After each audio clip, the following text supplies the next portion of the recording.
Hey everyone, my name is Lexi Wiggins and I'll be doing this video for speaking assignment number 6 in the hopes to improve on my previous speeches over standardized testing. In this video, I will consider some of the counter arguments that I developed in our discussion board. So here we go. Standardized testing is something that has been around for a long time. We know of it as the ACT or the SAT, the STAR test, or even the TAKS test.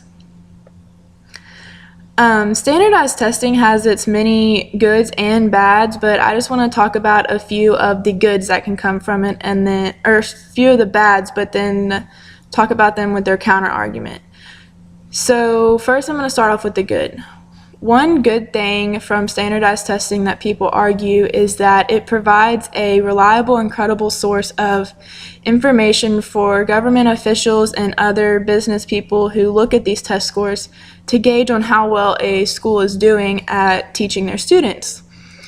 Well, when you talk about reliability with a standardized test, it's kind of a touchy subject because there are many factors that go into these tests, especially factors that will influence the student's performance on that specific testing day.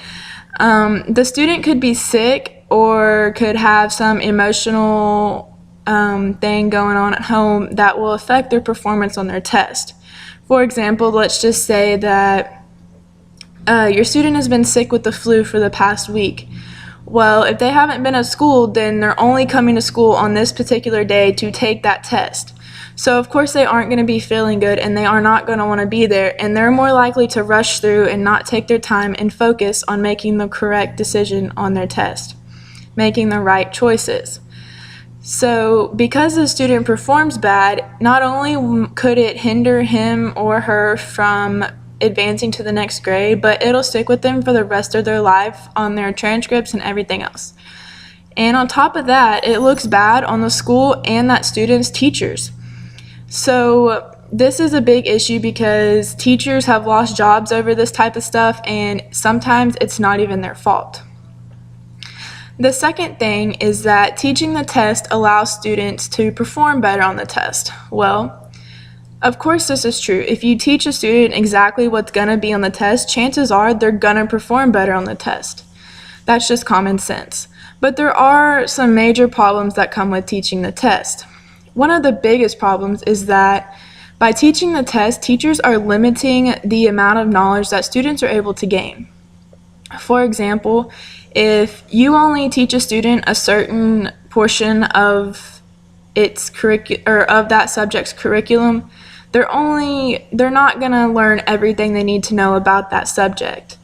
So if you've ever, high school students, I'm sure in Texas especially, have heard of C-Scope. I know I have. All my classes are based around C-Scope. All my teachers talk about is C-Scope. Well, teachers also have told me before that teaching this, they're only teaching it because they have to for the test. That none of this is ever going to be relevant again in life except for this one day at the end of the year when I have to sit down, take this test, and hopefully pass it. This causes many problems because students are not able to reach their full academic potential, like I said before. The third thing is that the tests are going to ensure that these standardized tests will ensure that students are ready to take the next step in their academic career.